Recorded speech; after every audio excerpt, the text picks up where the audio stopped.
buzz room service. À côté de chez vous, il y a forcément quelqu'un qui fait le buzz. Vers l'infini et au-delà. Mais avant 9h, j'y arriverai.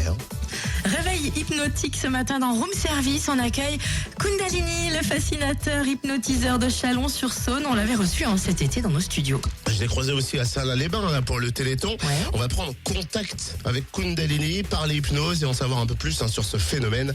Bonjour Kundalini. Bonjour Totem. L'hypnose, c'est ton domaine. Tu endors les gens et tu leur fais faire n'importe quoi?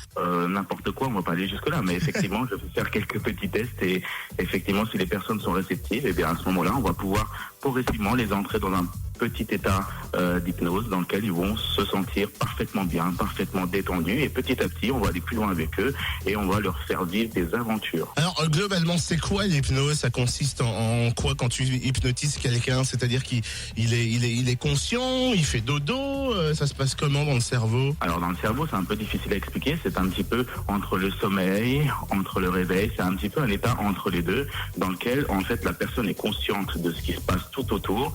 Elle a l'impression de pouvoir bouger, mais elle ne peut pas le faire ou ne veut pas le faire. Elle a l'impression de ne plus avoir vraiment le contrôle. Et on est dans un état dans lequel on est dans un état subconscient, dans un état second, dans lequel on va pouvoir parler à l'inconscient de la personne et on va pouvoir lui donner des suggestions qu'elle va accepter. Et à ce moment-là, on va pouvoir lui faire des choses qu'elle ne ferait pas dans un état normal. À quel moment tu t'es rendu compte que tu avais ce pouvoir, entre guillemets? Alors je pense qu'on est un petit peu prédestiné à ça. Moi, pour ma part, j'ai fait beaucoup de yoga, beaucoup d'arts martiaux. J'étais beaucoup déjà jeune, mêlé dans tout ce qui était énergie. Plus tard, je me suis intéressé au magnétisme. Et après, le magnétisme et l'hypnose, pour moi, sont intimement liés. Donc, j'ai pris un bouquin et j'ai appris sur ce bouquin. Et après, je l'ai testé, j'ai vu que ça a marché. Quand on parle hypnose, moi, ça me fait penser à Mesmer. Il y a un lien entre toi et lui? Alors Mesmer, pour moi, c'est un peu mon mentor, c'est devenu un ami, j'ai eu la chance de le rencontrer.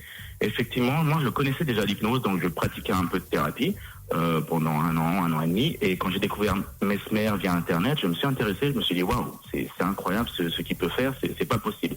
Du coup, en m'intéressant à lui, j'ai commencé à découvrir l'hypnose de spectacle et donc je me suis formé un peu, calqué un peu Mesmer. C'est pour ça que j'ai vraiment la personnalité du fascinateur et que j'ai voulu suivre ses traces. Effectivement, pour moi, Mesmer est le meilleur au monde. Pour moi, c'est celui qui connaît l'hypnose en globalité et qui va encore plus loin et qui, je pense, va nous étonner encore davantage dans quelques années, j'en suis sûr. Est-ce qu'on peut guérir des gens avec l'hypnose ou est-ce que ça reste vraiment du spectacle?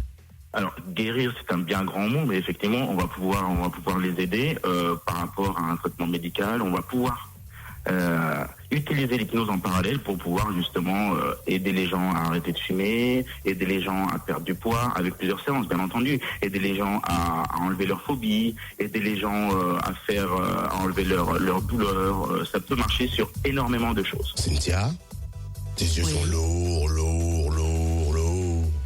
Je trouve pas, non, j'arrive à cligner des yeux, désolé. Ouais, ça marche pas. Non.